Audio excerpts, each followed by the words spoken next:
YCP అధినేత మాజీ ముఖ్యమంత్రి వైఎస్ జగన్మోహన్ రెడ్డి పల్నాడు జిల్లా సత్తెనపల్లి మండలం రెంటపాళ్లలో నిన్న పర్యటించిన విషయం విదితమే. జగన్ పర్యటనలో వైసీపీ శ్రేణులు అత్యుత్సాహం ప్రదర్శించాయి. బైక్ ర్యాలీ నిర్వహించడంతో పాటు అనుచిత వ్యాఖ్యలతో కూడిన పోస్టర్లను ప్రదర్శించాయి. పోలీస్ నిబంధనలు ఉల్లంఘిస్తూ పర్యటన సాగింది. జగన్ జిల్లా పర్యటనపై పల్నాడు ఎస్పీ శ్రీనివాసరావు స్పందిస్తూ కీలక వ్యాఖ్యలు చేశారు. జగన్ పర్యటన ఆకాంక్షలతో కూడిన అనుమతులు ఇవ్వగా ఆకాంక్షలకు పూర్తి విరుద్ధంగా కార్యక్రమం జరిగిందని ఎస్పీ తెలిపారు. పోలీసుపై ప్రజాప్రతినిధులు అభ్యంతరకరమైన వ్యాఖ్యలు చేశారని అన్నారు. ట్రాఫిక్ సమస్యలు కూడా తీవ్రంగా ఏర్పడ్డాయని, ప్రజాప్రతినిధులు సైతం వారి అనుచరులతో తిరిగారని పేర్కొన్నారు. నాగమల్లేశ్వరరావు గారి విగ్రహ ఆవిష్కరణకు ఫార్మర్ చీఫ్ మినిస్టర్ గారు అటెండ్ అవ్వడం జరిగింది. దీనికి సంబంధించి మాకు గజ్జల సుధీర్ భార్గవరెడ్డి గారు సత్తెనపల్లి నియోజకవర్గ ఇన్ఛార్జ్ పిటిషన్ మాకు సబ్మిట్ చేయడం జరిగింది. ఏదైతే రిక్వెస్ట్ మాకు ఇచ్చున్నారో దానికి సంబంధించి మేము కొంత సమాచారం అడగడం జరిగింది. ఆ సమాచారాన్ని మాకు ఇవ్వకపోవడం వలన అక్కడ ఉన్నటువంటి సెక్యూరిటీ కన్సర్న్స్ దృష్ట్యా and safety of the protectee ఆలోచించి మేము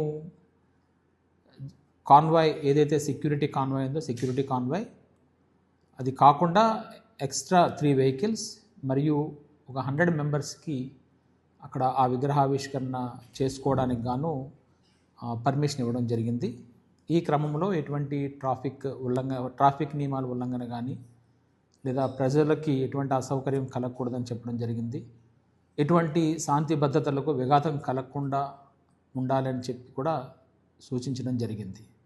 అయితే దానికి విరుద్ధంగా దీనికి సంబంధించి మేము కొంతమందికి ఎవరెవరైతే ఈ మొబిలైజేషన్ అది చేస్తున్నారో వాళ్ళకి నోటీసులు కూడా మేము సర్వ్ చేయడం జరిగింది. మీరు ఎక్కువగా ఈ మొబిలైజేషన్ చేస్తే ఈ ప్రోగ్రాం అన్నెసరీగా ప్రజాశాంతికి విఘాతం కలిగిస్తుందని కూడా చెప్పడం జరిగింది. కానీ దానికి విరుద్ధంగా ఈరోజు చేయటం వల్ల ఈరోజు మార్నింగ్ 9 o'clock నుంచి స్కెడ్యూల్ ఇచ్చున్నారు. కానీ మా దగ్గర 12 o'clock ప్రోగ్రామ్ కంప్లీట్ చేసుకుని వెళ్ళాల్సి ఉంది. కానీ 13:35 అవర్స్కి మా లిమిట్స్లోకి ఎంటర్ అవ్వడం జరిగింది. మరలా సుమారు ఒక 5 గంటల సమయం, 5 నుంచి 6 గంటల సమయం మా దగ్గర అది ప్రోగ్రామ్ జరిగింది. ఇందులో ముఖ్యంగా ఒకటి పోలీస్ మీద అభ్యంతరకరమైన వ్యాఖ్యలు చేయటము, పోలీస్ని అసాల్ట్ చేయటము, అలాగే పబ్లిక్ ప్రాపర్టీని డ్యామేజ్ చేయటం జరిగింది. అట్లాగే తీవ్రమైనటువంటి ట్రాఫిక్ ఇబ్బంది సామాన్య ప్రజలకు కలగడం జరిగింది. ఈ కార్యక్రమంలో భాగంగా ఈ గార్లాండ్స్ చేయటం అనేటువంటిది దాన్ని పెట్టి చాలామందిని ఆపడము, ఎటువంటి డీజేలకు కూడా పర్మిషన్ లేదు వాటిని కూడా పెట్టడము, అన్నెసరీగా 2-wheeler బైక్స్ని తీసుకొచ్చి ట్రాఫిక్ నియంత్రణ ఉల్లంఘిస్తూ వితౌట్ ఎనీ సైలెన్సర్స్ వాళ్ళు ఇష్టం వచ్చినట్టుగా చేయడం జరిగింది.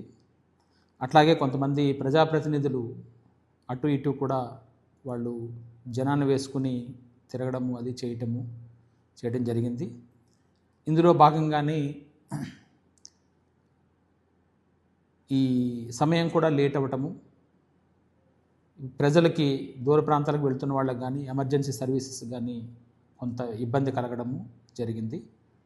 ఏవేవైతే వైలేషన్స్ చేస్తున్నారో పూర్తి వైలేషన్స్ అన్నీ కనబడుతున్నాయి. దాంట్లో ఆ వైలేషన్స్ అన్నిటినీ కూడా గమనించి వాటి మీద న్యాయపరమైనటువంటి సలహాలు తీసుకుని చట్టపరంగా ఏమైతే చర్యలు తీసుకోవాలో ఆ చర్యలను వారందరి మీద తీసుకోవడం జరుగుతుంది.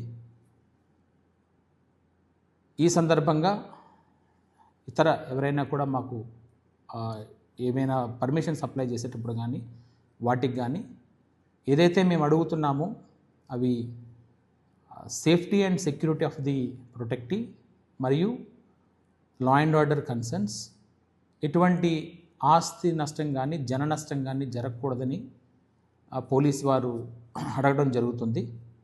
అవి అంతే తప్పించి అటు ఎటువంటి ఆంక్షలు మాత్రం కాదు, పూర్తిగా ప్రశాంతమైన వాతావరణంలో ఆ కార్యక్రమాలు నిర్వహించాలనే ఉద్దేశంతో పోలీసులు అడగడం జరుగుతుంది.